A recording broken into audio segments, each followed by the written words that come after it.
ذوالکفل لقب ہے ذکریہ کا، اور اس لقب کو ذکریہ کو دینے کی وجہ ہے کہ اس نے کفالت کی مریم کی۔ یہ ہے سچ۔ بنیادی طور پر ذوالکفل کوئی نبی نہیں ہے، یہ لقب ہے جو دیا اللہ رب العزت نے ذکریہ کو کفالت کرنے کی وجہ سے، جو کفالت کی ذکریہ نے مریم کی۔ یہ ہے سچ۔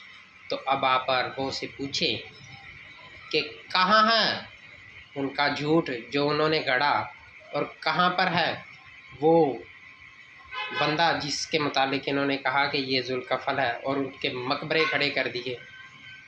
پوچھیں، سارے جھوٹے ہیں، سارے جھوٹے ہیں۔ آپ کے پاس سب کچھ جھوٹ ہے جو آپ نے ہاتھ سے گڑھا ہے۔ کتاب اللہ دیکھ لیں، سچ آپ کے سامنے ہوگا۔ اللہ حافظ۔